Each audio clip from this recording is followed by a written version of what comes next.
why we need Bernie Sanders as the next President of the United States. Thank you.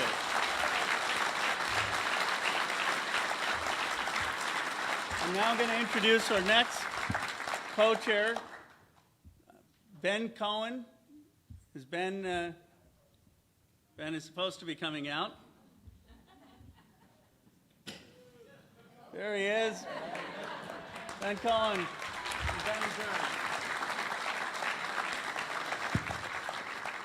Thanks, Ro. Thanks to everybody for coming out. I am Ben, the guy from Ben & Jerry's. You know, it had to be somebody. You know, before Bernie, I used to be the most famous guy from Vermont. So I am so proud and happy to turn over that mantle to Bernie. Ice cream is good, but a president of the United States who truly believes in justice in all its flavors, that is euphoric.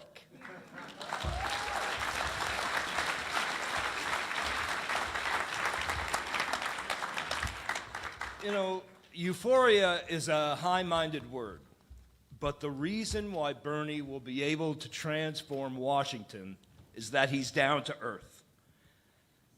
You know, he's got a vision for our country, and it's pretty basic.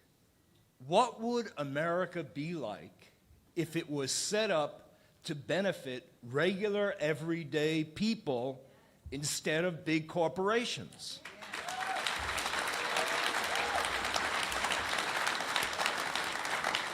And he knows what he's up against. He has no delusions. He has the experience in the trenches. He's been in the House and the Senate for the last 30 years. He's been in the cesspool of what is our political system today. And that's why he's going to be able to flush the crap down the drain.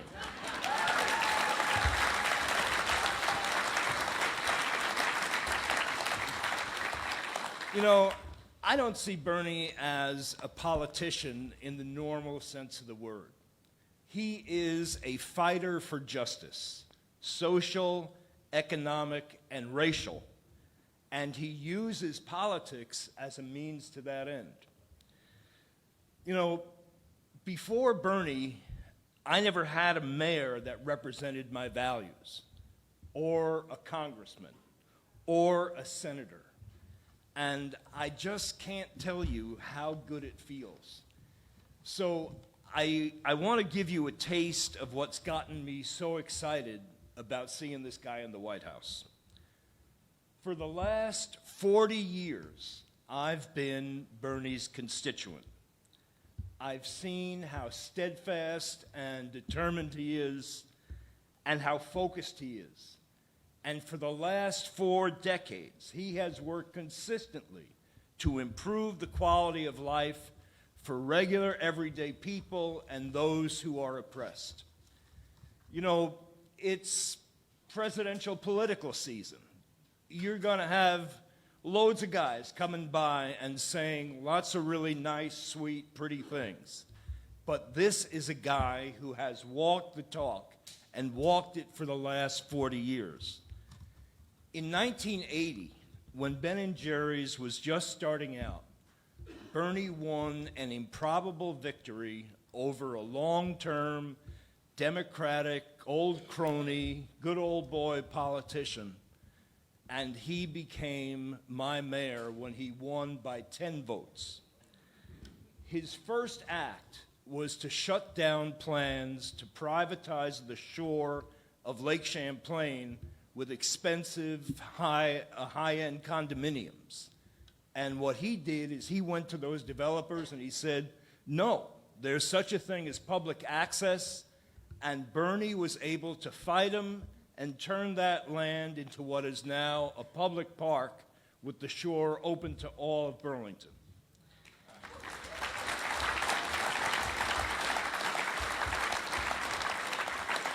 And then when he became my congressman, he personally took busloads of senior citizens over the border into Canada so that they could buy their prescription drugs at decent prices.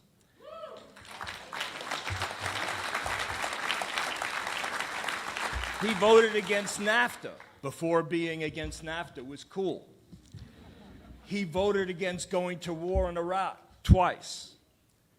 Then, in 2007, he defeated the richest man in Vermont to become my senator.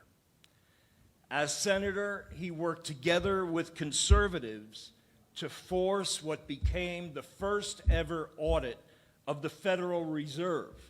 You know, that's some big bank that's got a shitload of money. What can I say?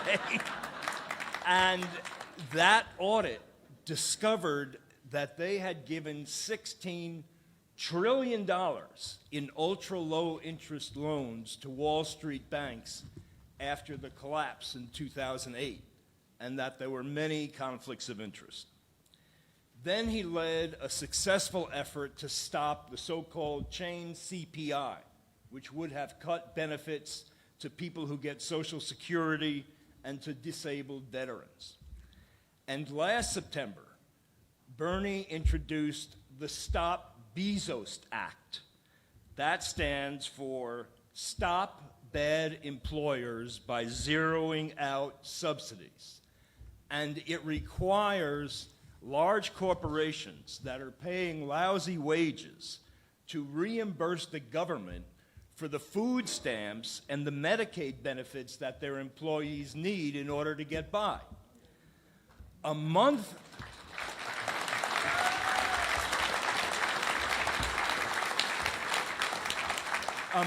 after he introduced it, Jeff Bezos, CEO of Amazon, raised their minimum wage to $15 an hour.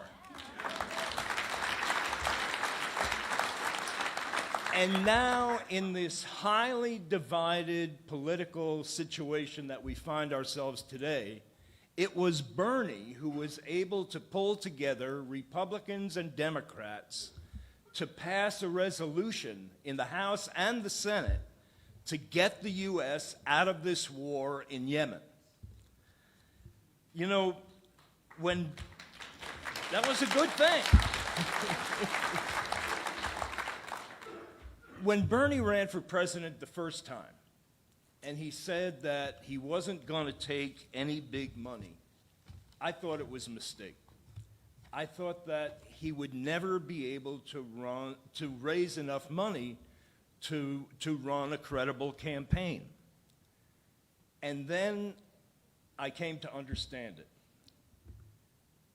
He knew that if he couldn't raise enough money through individual small donor donations, that he didn't want to be president, because then he wouldn't have the army of people behind him that he needs in order to really accomplish the transformation that needs to happen once we put him in the White House. So, what do I think about Bernie, the man? Well, he's pretty much been the same. I mean, he's been consistent. He has understood that our country, our government, has been taken over by large corporations, and we have to attack that if we're ever going to become anything more than just pawns in this economy. He never wavers.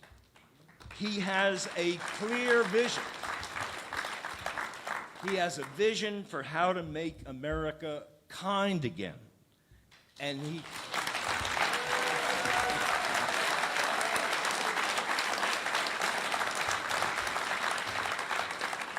he continually comes up with innovative ways to do it. He's not a fancy guy. He's pretty down home, no airs. And I like his hairstyle. That never changes either. He doesn't go with the trends. He sets the trends. Just look at all the other candidates that are now doing small donor-funded campaigns, universal health care, publicly funded colleges and universities. Bernie My mayor, the trendsetter? Who knew? But he's already leading the country. And so it is now my honor to introduce to you the first, the original, the authentic, the one and only, the next President of the United States of America, ladies and gentlemen, Senator Bernie Sanders.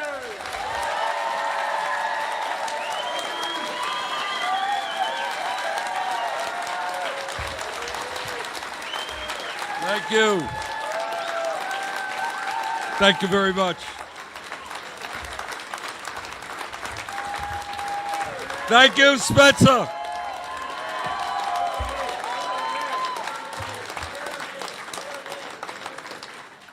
Thank you all for being here. And let me thank the people who have already spoken, Jay Lyon, Tessa Vestweber. Let me thank Ro Khanna. Ben mentioned something about this. Ro led the effort in the House, and I led the effort in the Senate to finally get the United States Congress to reclaim its constitutional responsibility over issues of war and peace. It's a big deal.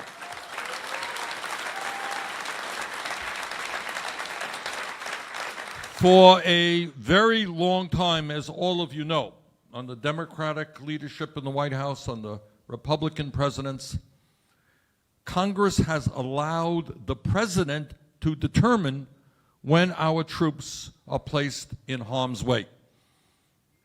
And for the first time in 45 years after the War Powers Act was passed, the Senate and the House voted to end U.S. participation in the horrific war now taking place in Yemen, led by Saudi Arabia.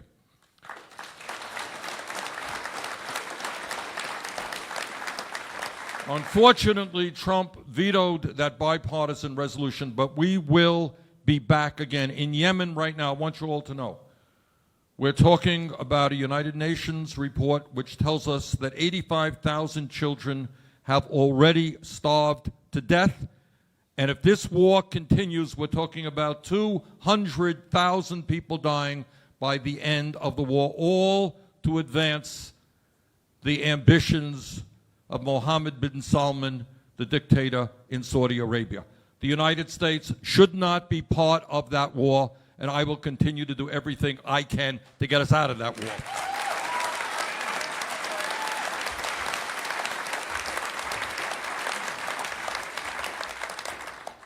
What I want to do today is to talk about politics in a way I think that it is not often talked about. Truth is, politics is not complicated. The media will tell you that politics is about how much money I raised or other people raised. It's about the latest poll. It's about some dumb thing that I said in Spencer, Iowa. Let's hope it doesn't happen. If I slipped on a banana peel, it would be a front page story. But the truth is that is not what politics is about. Politics is about three things. That's all it is. It is an honest assessment, which is not so easy, but it's an honest assessment of what is going on in our communities, in our state, in our country. Right? What's going on? And the second part, after we make that assessment, is where do we want to go as a country? What kind of nation do we want to become? And honest people have differences of opinion about that. And the third part of it, of course, is how do we get there? That's about it. So what is going on in America today? Well, some good things. The unemployment rate is low, as relatively low. As some of you may know, back in 2010, after the horrific Wall Street recession caused by the greed, irresponsibilities, and illegal behavior of Wall Street, unemployment soared. In 2010, unemployment was 10%. A lot of people were hurting. But then over the years, by the time Obama left office, it was down to 4.5%. 2 years later, under Trump, it's now down to 3.5%. And that's relatively low, and that's a good thing. But when we think about what's going on in America, is it simply true what Trump is saying? Hey, everything is great. Economy is doing fantastically. Is that true? So I want you to think about it for a minute. Let's just talk about it. Let's go from the little people to the old people. How do we do with children in the United States of America? Do we treat children with the respect that the future of this country deserves? Do all of you know that in the United States of America, the wealthiest country in the history of the world, we have one of the highest rates of childhood poverty of any major country on earth? We have one of the highest infant mortality rates of any major country on earth. High for whites, incredibly high for African Americans. Do you know that our child care and pre-K system is dysfunctional? How much does it cost if you can find quality child care in Spencer? How much does it cost, or in Iowa? Anyone know? Depending on where you go, okay. $15,000, okay. So, you know, it varies in Vermont, $12,000, $15,000. I had somebody working for me in my D.C. office. She had her kid in a very good quality child care center. You know what it cost her a year? $30,000. All right. So D.C., it's more expensive than Spencer or Burlington, Vermont, but it is high all over the country. So if you are a working family, mom and dad making $70,000, $80,000 a year, how do you pay $15,000 or $12,000 for child care? And the truth is that in child care, you got many of the workers there underpaid with very little benefits. What about our educational system? All over this country, I was in Detroit a couple of weeks ago. They have 200 vacancies for teachers because the pay scale is so low they can't attract people. You may have read recently that in South Carolina and in North Carolina, teachers went out on the streets fighting for their kids to get a decent education. All right, that's in America, where we're underpaying teachers and not giving them the respect that they are due. All right, then a kid graduates high school, if he or she is lucky enough and does that, wants to go to college. How are we doing on college? Everybody can go to college, not a problem? Not quite. We got hundreds of thousands of bright young kids who come from families that don't have a lot of money, who cannot afford to go to college. And what happens for millions of people after they graduate college? They're saddled with incredible debt. A couple of weeks ago, I met with some young people from Howard University who are in education. A young guy says, hey, I got a $178,000 debt. How am I going to pay that off on a teacher's salary? Spoke to a young doctor in Burlington, Vermont, $300,000 in debt for the crime of going to medical school. Talked to a young dentist in Des Moines, Iowa, $400,000 in debt. So you got millions of people in this country are struggling to pay off outrageous levels of student debt for the crime of getting the education that they need. Doesn't make a whole lot of sense to me. Then the economy is what we say unemployment is low. That's good. What about the wages that workers are making? How many people do you know here in Iowa or in Vermont who are working 2 or 3 jobs to cobble enough income together to pay the bills for their families? So let us be very clear that in America today, you cannot make it on $9 an hour or $10 an hour. That's a starvation wage.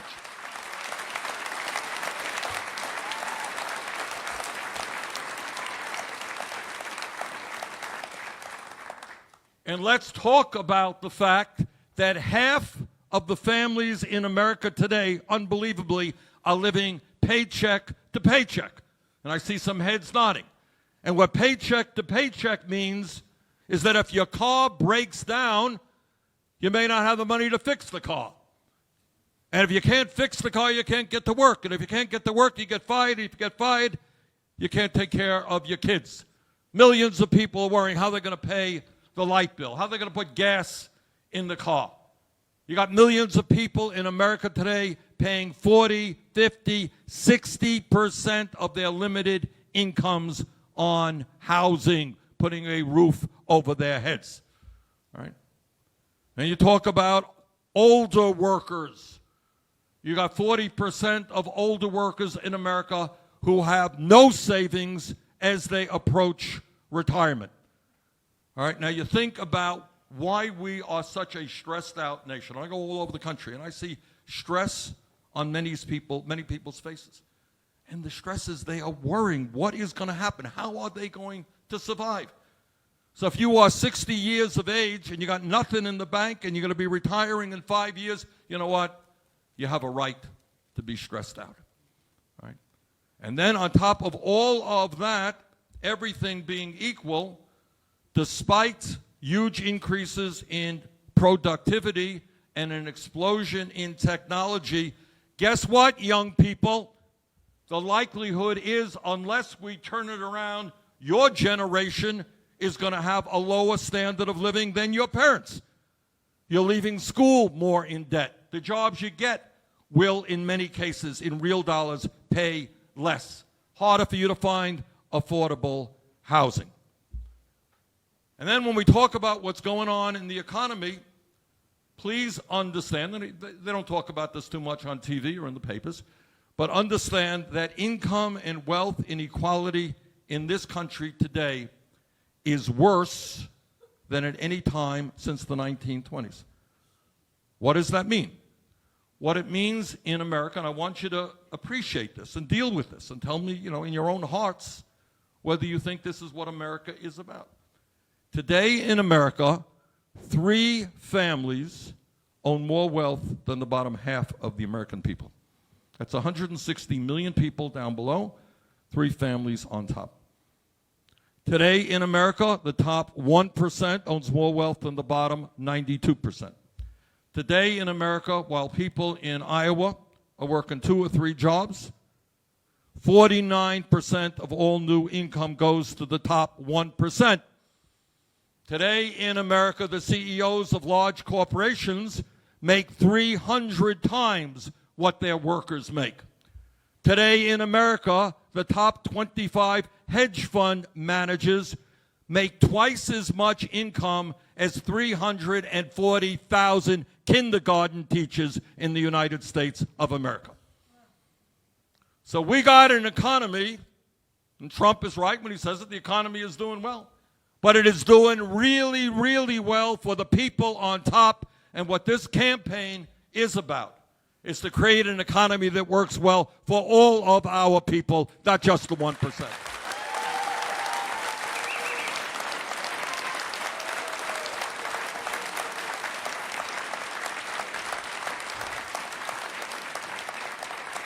But to do that, we're going to have to deal not only with the economy, we're going to have to deal with a corrupt political system.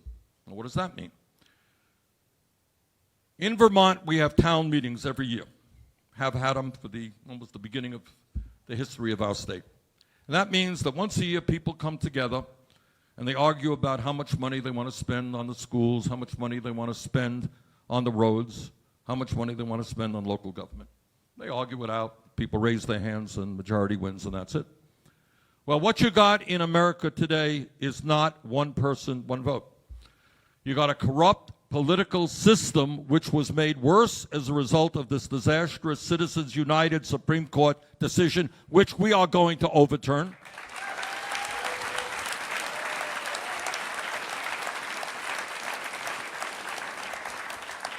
Which allows billionaires to buy elections. So let me be very straight with you. To me, American democracy is not about the Koch brothers and other billionaires spending hundreds of millions of dollars to support candidates who represent the wealthy and the powerful. Democracy is one person, one vote, and not only are we going to overturn Citizens United, we're going to move to public funding of elections.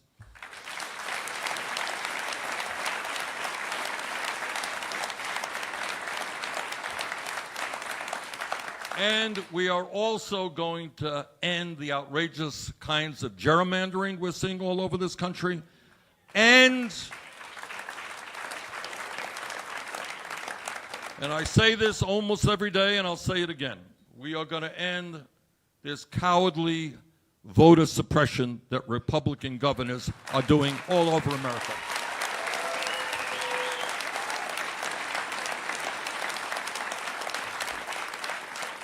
I have run for office in Vermont many, many times. I've lost and I have won.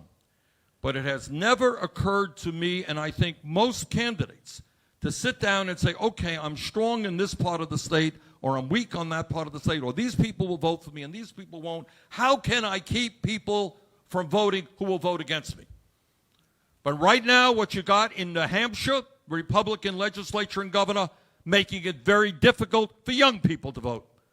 In Georgia and other states in the South, making it very difficult for people of color to vote.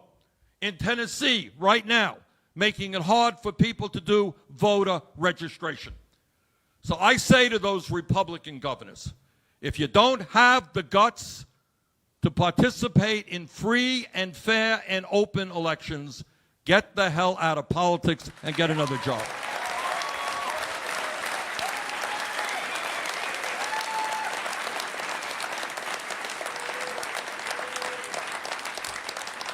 Now, I want to thank the people of Iowa, because not only you know that you play a oversized role in American politics, and I having been all over the state, I appreciate very much that you take your responsibilities, which are very serious responsibilities. You're the first state in America that votes in a presidential caucus.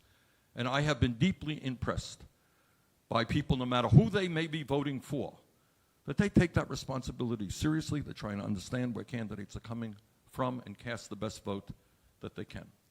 Now, 4 years ago, I came to Iowa, and I was, as I recall, at about 4% in the polls.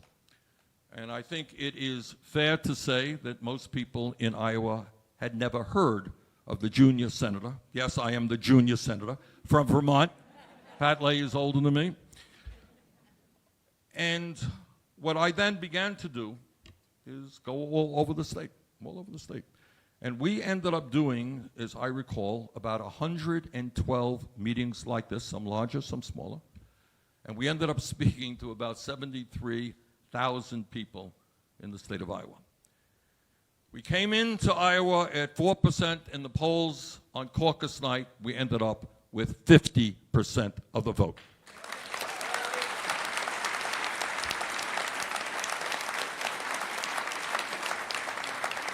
And because we surprised everybody here in Iowa, we ended up going to New Hampshire, where we did very well, and we ended up winning 22 states in America. We ended up getting over 13 million votes, and we ended up with over 1,700 delegates to the Democratic National Convention. Now, that's important, but let me tell you what is more important.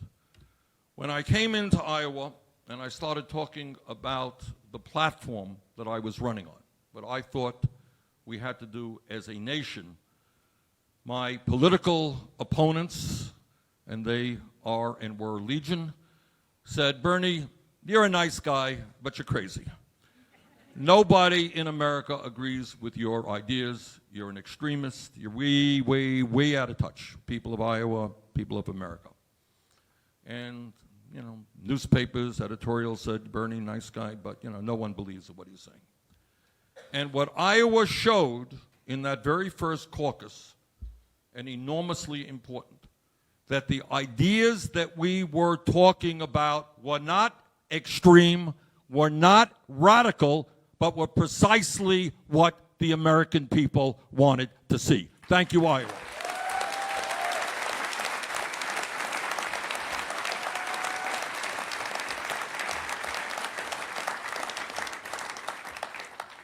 When I came to Iowa 4 years ago, I said, and having talked to people in Iowa, people can't make it on $8, $9 an hour. We got to raise the minimum wage to a living wage, $15 an hour.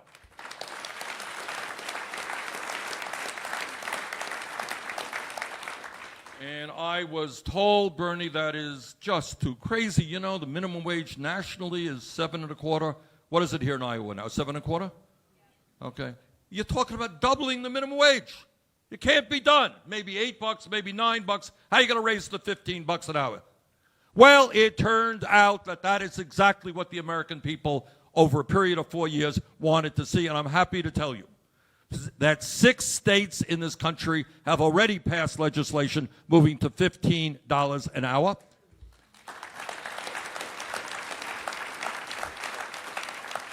And more importantly, that wild and crazy idea will be passed by the U.S. House of Representatives within the next couple of months.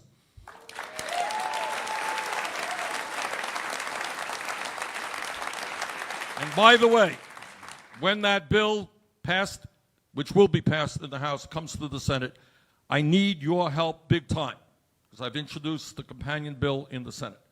I need your help to tell Senators Ernst and Grassley that people cannot make it on $9 an hour. They have got to vote with us for a $15 an hour minimum wage.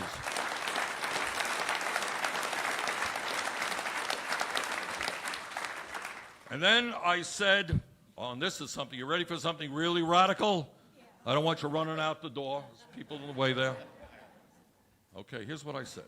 And this was met with very, very strong opposition. I said, you know, it is an international embarrassment that the United States of America is the only major country on earth not to guarantee health care to all people as a right.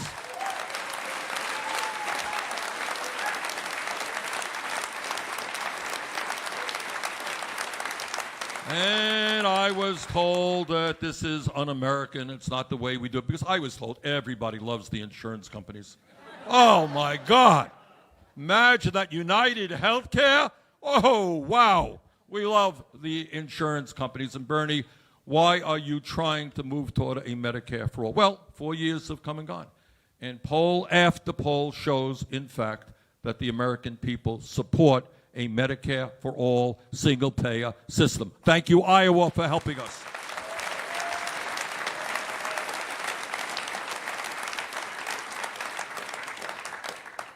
Four years ago, I said, take a look at the infrastructure in this country. In my state, people have disappeared down potholes. We have many, many bridges that are in terrible disrepair. It's true all over this country. In Iowa, I have learned that you have a little bit of a water problem, right? Just a little bit. And that's true all over the country. We had a rail system which is nowhere near where it should be.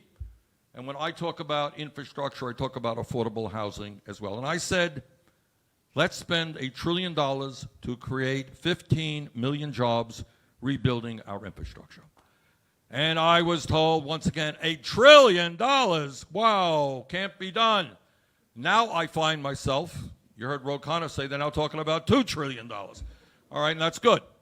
Point is, we said and recognized that in the wealthiest country in the history of the world, our bridges and our roads and our water systems should not be falling apart. So we're going to invest, whether it's $1 trillion or $2 trillion, to rebuild our crumbling infrastructure. And when we do that, we are going to create up to 15 million good-paying jobs.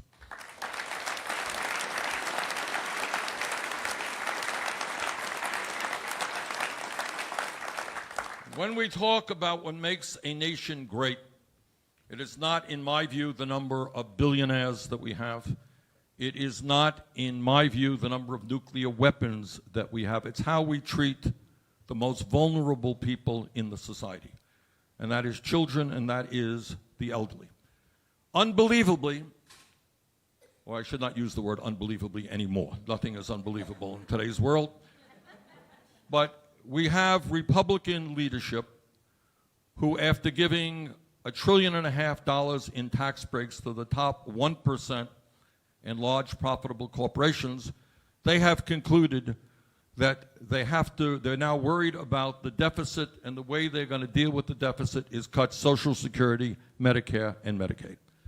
Well, 4 years ago I said, and I repeat it now, we are not going to cut Social Security. We are going to expand Social Security.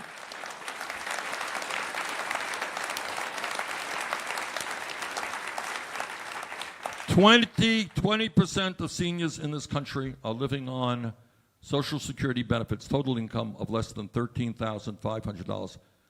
Think about that. Think about being 80 years old and trying to live on that money. So we're going to lift the cap on taxable income. We're going to extend Social Security for another 50 years, and we're going to raise benefits for people who need them on Social Security.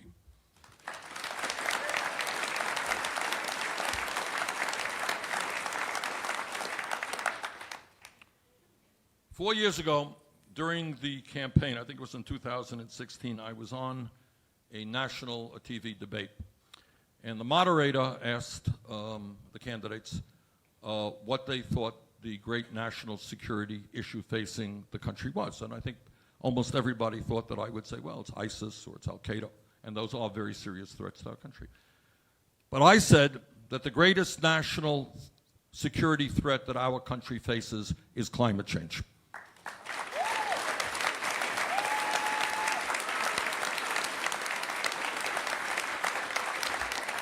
And literally, if my memory is correct, the moderator laughed. People are not laughing now, because whatever world Trump may live in with regard to climate change, the scientists are very clear. And what they are clear about is that we have all of 12 years to transform our energy system away from fossil fuel to substantially cut back on carbon emissions to move to energy efficiency and sustainable energy.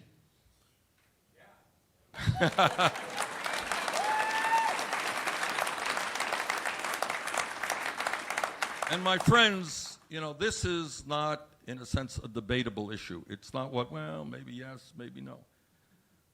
As human beings, we have a moral responsibility to leave this planet in a healthy and habitable way for our kids and our grandchildren.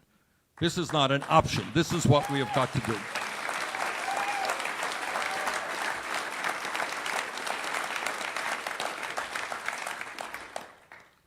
Four years ago, I suggested that in the midst of massive income and wealth inequality, we should have a tax system which demands that the wealthiest people and large private corporations that are profitable start paying their fair share of taxes.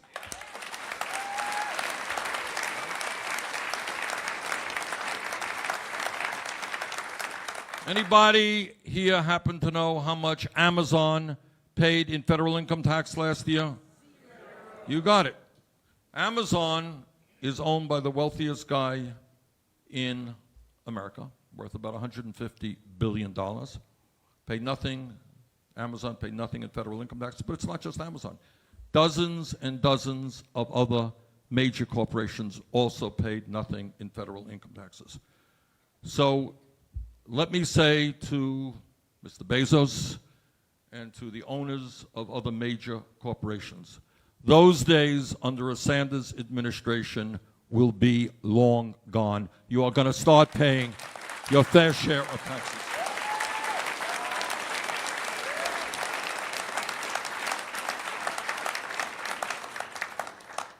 Four years ago, we talked about a criminal justice system which is severely broken. And I want you to put your minds around this one. We have more people in jail in the United States now than any other major country on earth. We have over 2 million people in jail, more than China has. And today, what we have is a system which is spending $80 billion a year to lock up fellow Americans, $80 billion at the local, state, and federal level.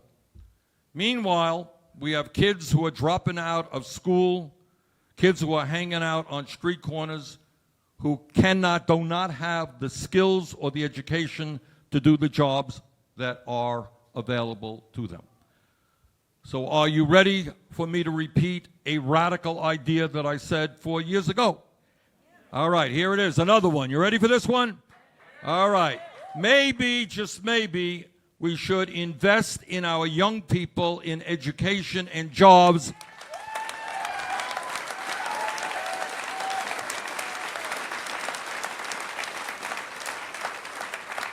and not build more jails or throw more people into jail.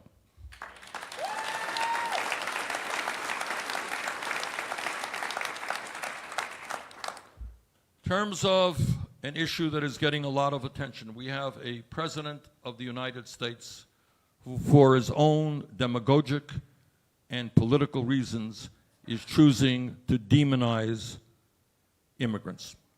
And that is, to me, as the son of an immigrant. My dad came to this country at the age of 17 with no money and couldn't speak a word of English. So I take this one a little bit personally.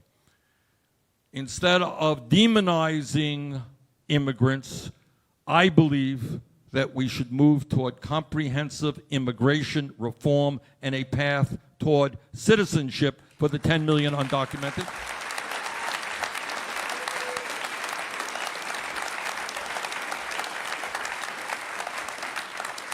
I believe that we should provide immediate legal protection for the 1.8 million young people eligible for the DACA program.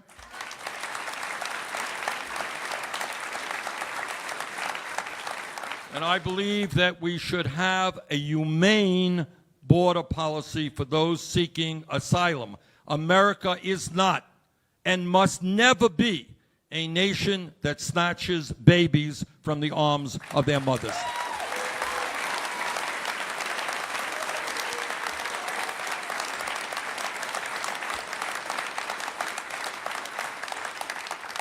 Four years ago, we said that if we're going to represent the American people, we don't want a super PAC funded by billionaires and millionaires. And that was seen, as Ro Khanna said, as a very radical idea. Because what politics has always been in this country, bottom line is, candidates go out and they hustle money from wealthy people. They hire consultants, and they put dumb 30-second ads on television. And that's kind of what politics is about. And we said, no, I think we're going to do it a different way. We're going to ask working people and middle-class people to help us run this campaign. 4 years ago, we ended up with an average contribution of $27.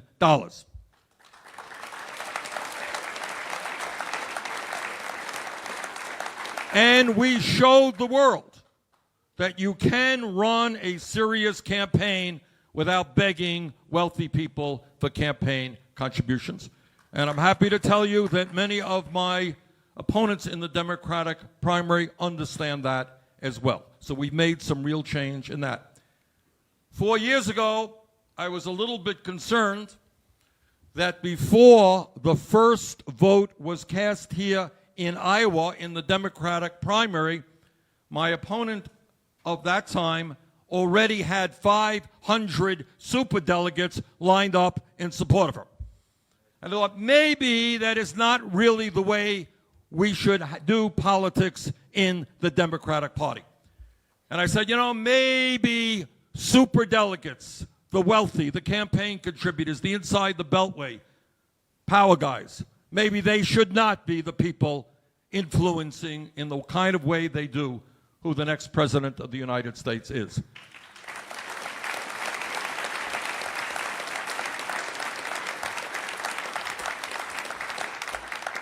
And guess what? Turns out that we were successful over the last year to get superdelegates out of the first ballot.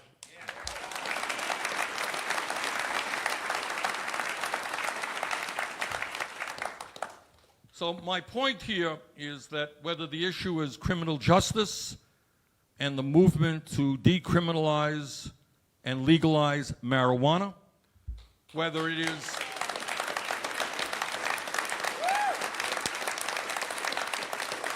is seeing significant movement toward raising the minimum wage to a living wage, whether it is seeing the trade unions in this country become more militant as they stand up and fight for their workers, whether it is the effort to make sure that the wealthy and powerful start paying their fair share of taxes, we are making progress. And in many ways, that political revolution, the change in the political conversation in America, started right here in Iowa 4 years ago.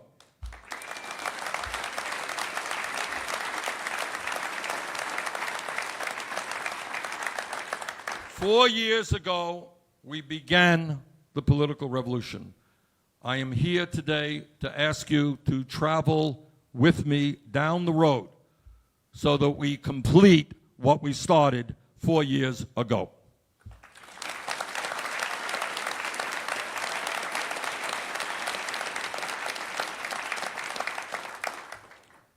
Let me just very briefly tell you what the message of our campaign is.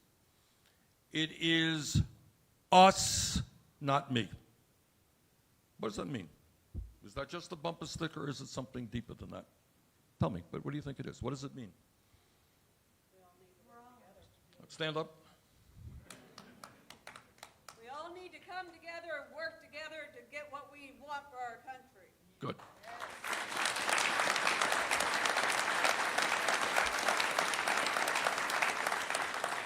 What is your name?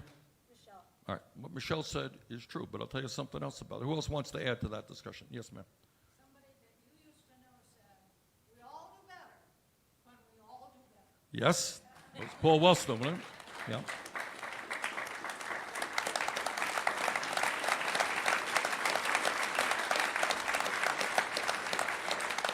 Other thoughts? Way in the back there. Good. That's Abraham Lincoln or something. Other thoughts on what that means? All right, what it means to me is that, it means that no president, not the best intentioned and most honest president of the United States, can in fact do it alone. And the reason for that is that the powers that be, and you don't see this on television at all, this is something that we don't discuss as a nation, and you'll understand why we don't discuss it. The power structure of this country is such that the folks who have the wealth and the power will fight in every way they can against progress being made by working families. Let me give you just a few examples. Today, we have on Wall Street 6 financial institutions that have assets equivalent to 54% of the GDP of the United States. 6 institutions that control the flow of trillions of dollars. And many of the people on Wall Street are billionaires. And I remember very clearly one of the leaders of Wall Street, if you can believe this, talk about greed, coming onto Capitol Hill and saying, you know what, not only do we have to deregulate Wall Street again, but we have to cut Social Security, Medicare, and Medicaid. Right? So you have incredible power and unlimited amounts of money fighting to protect their own greed and their own benefits. What about the drug companies? Last year, the top 10 drug companies in America made $69 billion in profit. Meanwhile, because of their power and unlimited amounts of money, the medicine you need can double in price tomorrow, because there is no law stopping that. In fact, in America today, we pay double what the people of other countries around the world are paying. And right now, we are seeing the drug companies and the insurance companies and other people in the healthcare industry coming together, and they will end up spending hundreds of millions of dollars to try to prevent us from moving toward Medicare for all. You will see 30-second ads, mark my words, you will see 30-second ads on Iowa television telling you how terrible Bernie Sanders is, how terrible a Medicare for all system is, because these people want to protect their profits and their compensation packages. The guy who is the head of Aetna today brought about a merger with CVS. You know how much he got as a bonus for bringing about that merger, which will raise health care prices in America? Anybody know? His name is Mr. Bertolini. He got a $500 million bonus. Guy who's head of United Health last year company you are very familiar with in Iowa, made $83 million in compensation. Now, I have the radical idea that maybe what health care is about is providing quality care to every man, woman, and child, and not seeing the drug companies and the insurance companies make billions of dollars in profit.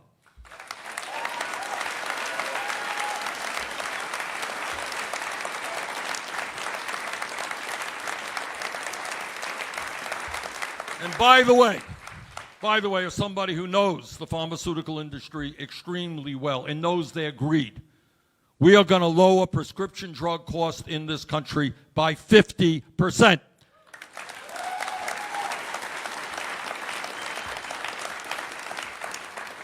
And if you think that's a radical idea, it is not, because if we lower prices in this country by 50%, all we'll be doing is paying the same prices as people all over the world.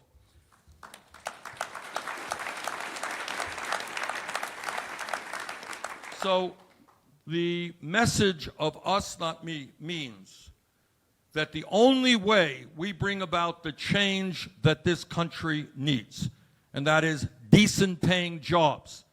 It means making sure that women get the same pay for the same work as men do.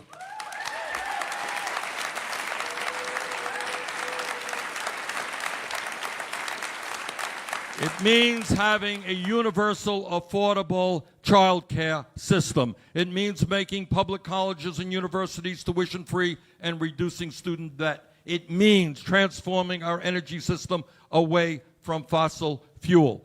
It means dealing with the criminal justice system that is so broken and bringing about a reform on immigration as well, and many, many other issues. So the reason that I say it is us, not me, is that no president can do it alone. The history of change in this country, as all of you know, has never come from the top on down. It's never been a president who woke up one day and said, I have a great idea. We are going to give women the right to vote. That's not how it happened. Women won the right to vote because they struggled for it.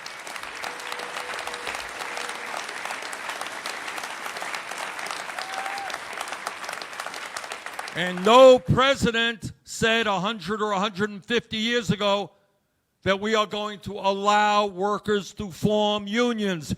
Workers stood up and fought to be treated, demanded to be treated with dignity and engage in collective bargaining. Nobody gave them that. They struggled for it.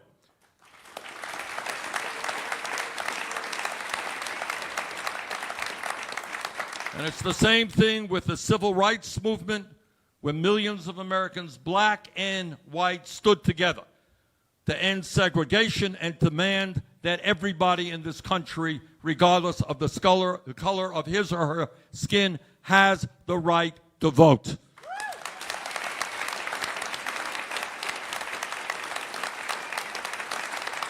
And it's the same thing with the gay movement. I'm old enough to remember 20, 30 years ago when people who were gay were embarrassed and afraid to acknowledge that reality. But with great courage, they stood up and fought back.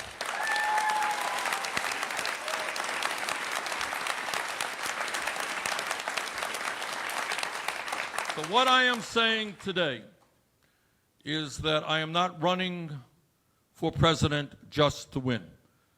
I am running for president because together I want to see us transform this country and create a nation, a government, an economy that works for all of us, not just wealthy campaign contributors. That's what this campaign is about.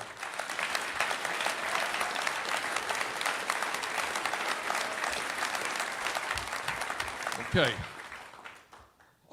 Let me thank you all for being here. We've got some time to take some questions. I'll be happy to do that. Misty, you got a mic? We got an other mic or just one? Just one. Okay, she's fast. Yes. Okay. Anybody have a question? Okay, we got a gentleman over here. Yes, Mr. Sanders. Something in regards to access for everybody, free and open internet.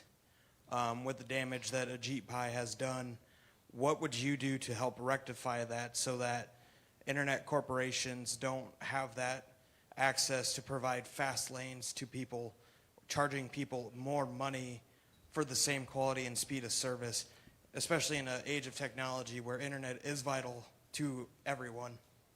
You're absolutely right. And I think, you've raised the whole big question about the power of Facebook and Google and the other people who control a lot of the digital world. But I believe that it is an outrage, and the internet is an extraordinary positive step. It works for small businesses, it works for small publications, and we cannot allow, and I will overturn what has been happening, we cannot allow large corporations to have an advantage over small businesses and get their word out in a quicker way than others who don't pay the price. So thank you very much for that question.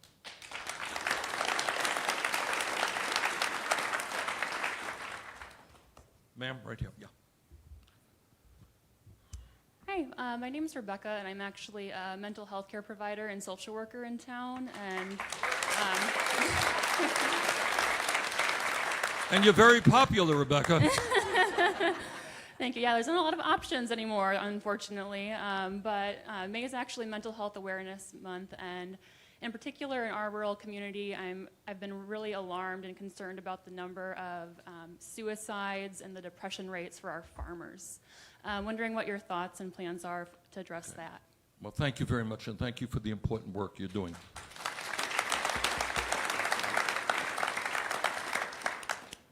Let me deal with that question in two ways. Number one, when we talk about the United States having a healthcare crisis, it's not just that 34 million people have no health insurance and more are underinsured. It's not just that people can't afford the medicine that they need. It is that we do not have the doctors and the nurses and the psychologists and the counselors that we need where we need them. And that's especially true in rural America and in urban America as well. Okay? So if you're a wealthy person and you're living on Park Avenue in New York, you can find a good psychiatrist. But if you are a child living in a small town in Vermont or in Iowa, that is not necessarily the case. And one of the advantages of a Medicare for All system is it looks at the real problems and addresses the real problems and is not designed simply to make significant profits for insurance and drug companies. So right now, as you know, all over this country we have an epidemic, opioid epidemic. We have an epidemic with other drugs. Unbelievably, in America today, we are now in the third year where life expectancy has declined. Do you know that? Gone down. And the reason for that is what doctors refer to as diseases of despair. And that is when people give up hope.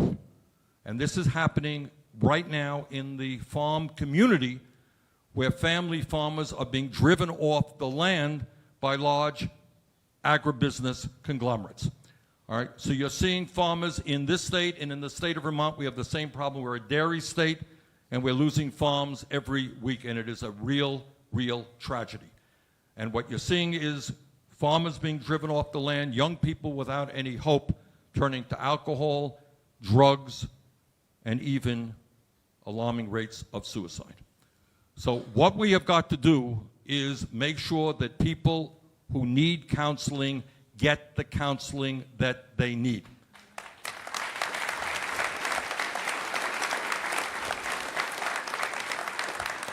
I will just relate to you one story, and I think probably every member of the Senate and the House has heard the same thing. My office, somebody called up my office, and they said, I am worried about my brother. I am worried about what he will do to himself or somebody else. He needs help. We cannot find counseling that we can afford. And Vermont does better than most states in this regard. So when you have people in trouble, it is not asking too much that they get quality help to address their crises. Second point, though, just a little while ago, we talked to a whole lot of farmers about the crisis facing rural America. And that crisis has everything to do with the fact that we are losing thousands and thousands and thousands of family farmers today who are receiving payment for their crops that are below the cost of production. And we're seeing your state and many other parts of the country being turned into factory farm land. So one of the points that I made, and I repeat to you, as somebody who comes from a very, very rural state where agriculture is very important, I will do everything that I can to provide hope to farmers, to support family-based agriculture, and to take on the incredible level of consolidation that we are seeing in agribusiness today.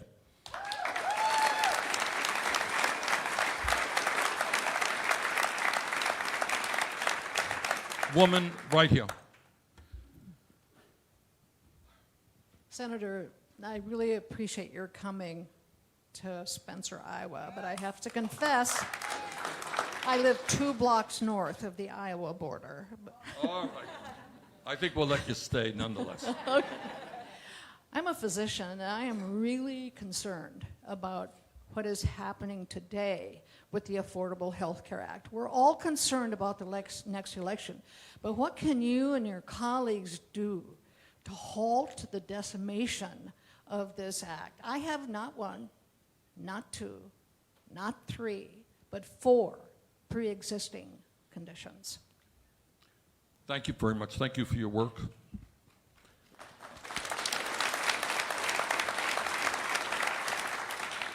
Let me take your question and kind of broaden it a little bit. That's what politicians do, you know. But I will answer the question. I am more than aware that in the state of Iowa, the people here voted for Donald Trump in 2016. And I understand why. I understand why. And I have never believed what some people say, that everybody who voted for Trump is a racist and a sexist and a homophobe and a xenophobe. I don't believe that. Some are, that's for sure. That is very sure. But it's not everybody, and you know that. Because all of you know people who voted for Trump. Maybe some of you are here today. And I think the reason that Trump did so well in Iowa, Michigan, Wisconsin, Pennsylvania, and other states is that for too long, the political establishment has been ignoring not only rural America, but the suffering of working families. All right? So all over this state and all over this country, people cannot afford health care. Right? People cannot afford their prescription drugs. People cannot afford decent housing. People are working 2 or 3 jobs. People are worried that their kids will have a lower standard of living than they do. And I would not be honest with you if I told you that the Democratic leadership addressed those issues and told the working families of this country that we are on your side and we're prepared to take on the big money interest to make life better for you. I would not be telling you the truth if I told you that. And then Trump comes along and he says, I believe in health care for everybody. Trump says, I am not going to cut Medicare or Medicaid or Social Security. Trump says when he comes to Iowa, I'm going to pass a tax bill that will not benefit the wealthy. Trump lied in every instance.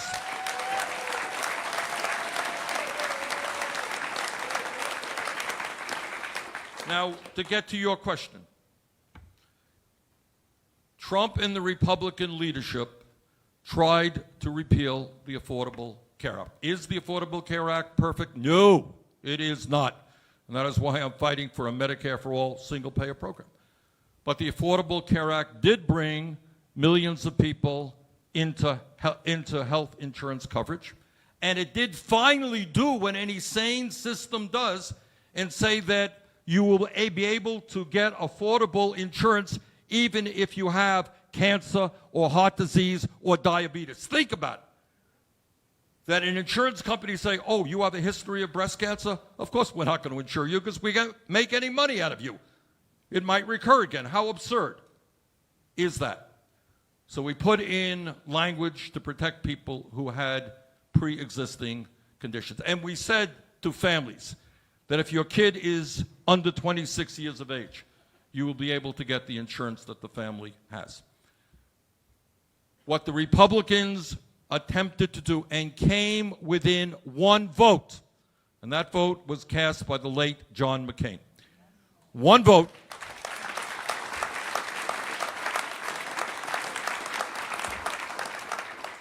Came within one vote to throwing 32 million people off the health care they have. 32 million.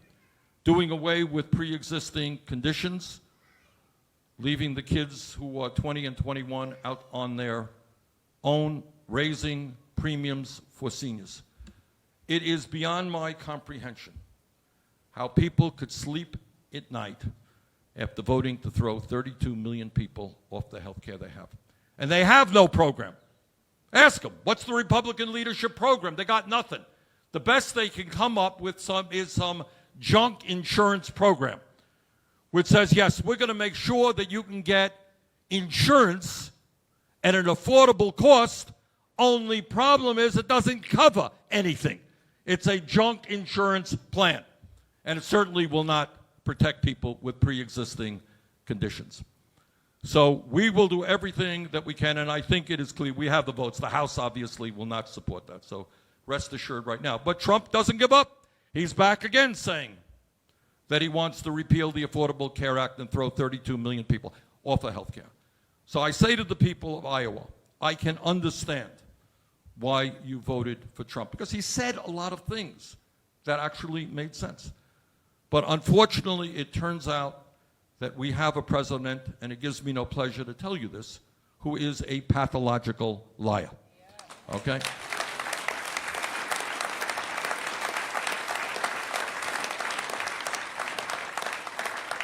Okay, questions? Any questions here?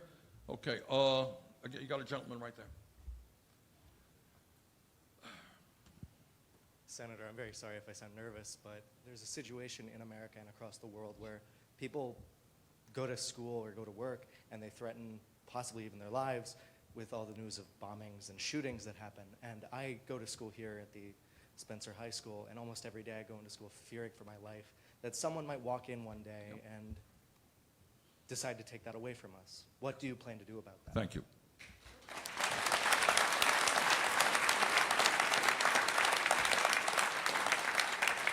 Thank you very much for raising that issue, and I fully did not appreciate. I'm sorry, your name is? Andrew. What Andrew says about going to school here in Iowa, Andrew, it's the same all over the country. And I hadn't really fully appreciated it. You know, when I was a kid, you go to school and it's a safe place to be. But kids now are very frightened. I don't know if you do you do lockdown exercises in the school? Yeah, it's kids. Can you imagine little kids going through a lockdown process, fearing that some lunatic is going to walk into their school with a gun and start shooting up people? Andrew, what we have got to do is, I think, what the American people want us to do, and let me just talk about a few things. I wish I can tell you that we could snap our fingers and end your fears. That would not be honest. We have hundreds of millions of guns in this country, and some of them are owned by people who are not mentally stable. So what we have got to do is, without promising you any magic solution, is at least do the best that we can do. And that is to make sure that nobody in this country should own a gun, should have a gun, unless they are able to use that gun properly and not be a danger to society.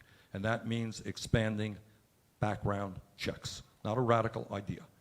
It means doing away with the gun show loophole. Do you know what that is? It means right now, if you're going to purchase a gun and you go to a gun store, you've got to fill out your forms, they do a background check on you. But you can go to, in many states, a gun show and buy a gun without having that background check. Okay?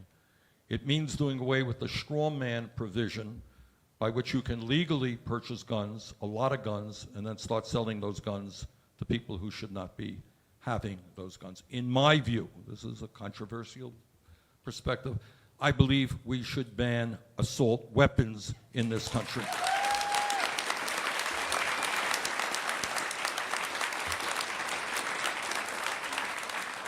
And in addition, I'll get back to the question that Rebecca raised.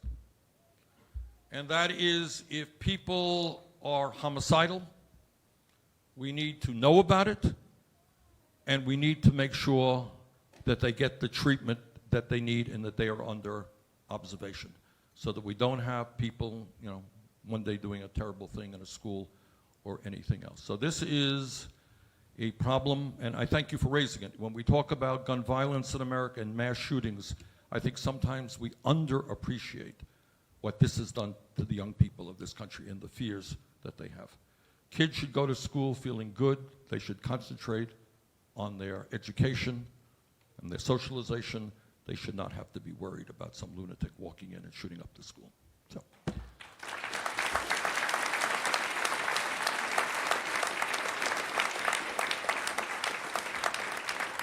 Okay, I see a hand way in the back there, ma'am.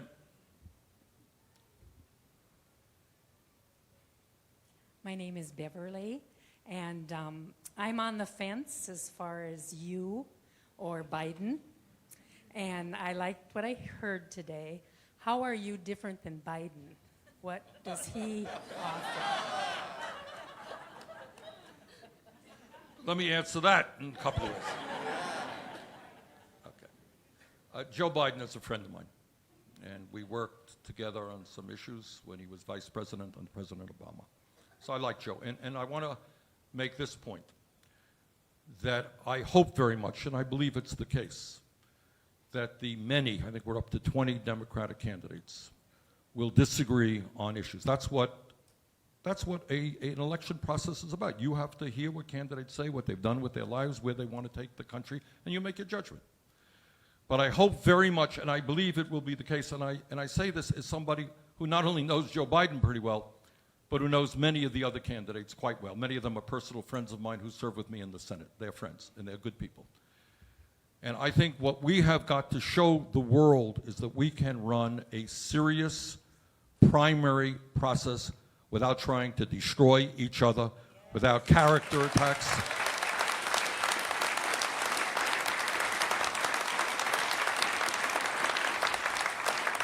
And then when it is all over, needless to say, I hope I win. I'm sure Biden hopes that he wins, and others hope that they win. I think we should all be very clear that we're going to come together to defeat the most dangerous president in the modern history of this country.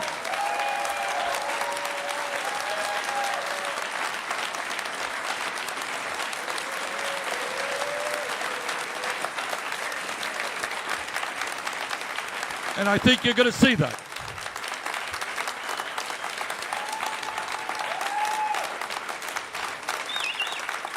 And knowing many of the people in the Democratic primary, I think will make you proud, in the sense that there will be a vigorous debate over issues, but not ugly personal attacks.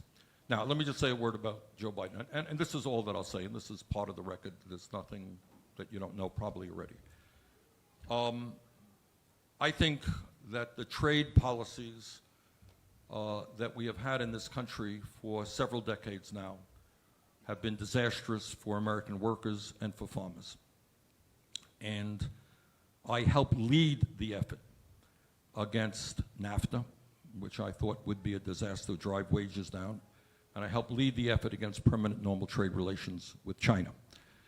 It turns out that those two trade agreements ended up costing us about 4 million jobs, and also moving us in a race to the bottom. Because if employers and large corporations could find cheap labor abroad, they could say to American workers, if you don't like the cut that I'm giving you in health care, we're going to go to Mexico. Okay? So I think we've lost about 4 million jobs and depressed wages in America. I led the effort against those trade agreements. Joe voted for them. I would tell you that maybe the most significant vote that members of Congress have taken in recent years was on the war in Iraq.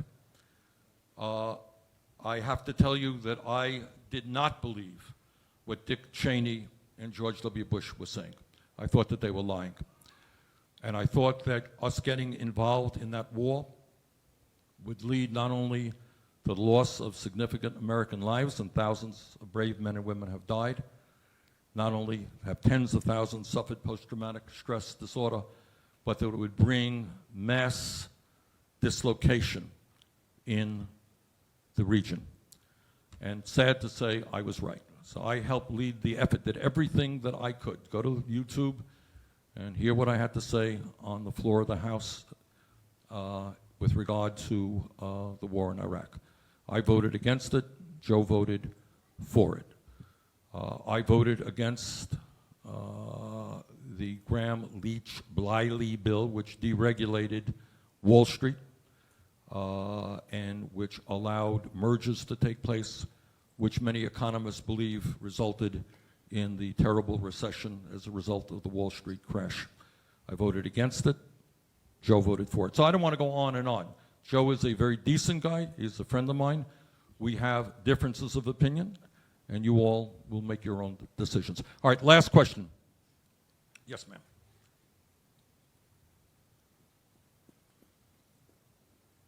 Hello, Senator. My name's Megan. Megan. I am cautious about the $15 raise. And the reason being is I am an employer. I own a small business. And I do everything in my power to provide as much as I can for my employers. But my caution is how, as a business owner, I am going to pay for this raise, as well as how the raise will affect my own products as well. So if you could speak to that a little bit. Thank you. Fair question. Megan, the simple truth is that the purchasing power of the minimum wage today is much lower than it used to be. And what we are seeing is millions of people working at wages, through no fault, not a criticism of you, but who are working at wages that is very hard for them to live in. I was just in Des Moines 2 days ago, and a woman was there working for Dunkin' Donuts, making $11 an hour, 2 kids, and spending half of her income on housing. So the minimum wage, which is now $7.25 an hour, I have to say, is a starvation wage. There's nobody can make it. Now I know, many people don't make $7.25. They may make $9 an hour or $10 an hour. But one thing that I will say to you, I think for a start, if people work 40 hours a week in this country, they deserve not to live in poverty. Second point, when we raise the minimum wage, it's not going to be just you who's going to see wages go up. It's going to be all of your competitors as well. All right? So you're not going to be at a disadvantage. They're going to have to pay the same wage as you are. But the bottom line is that the great crisis of our economy right now is that we have so many people forced to work 2 or 3 jobs for inadequate wages. And I think we have got to move toward a living wage. I think that a fair wage is, in fact, $15 an hour. All right, let me thank you all for coming out. Great turnout. Thank you very, very much.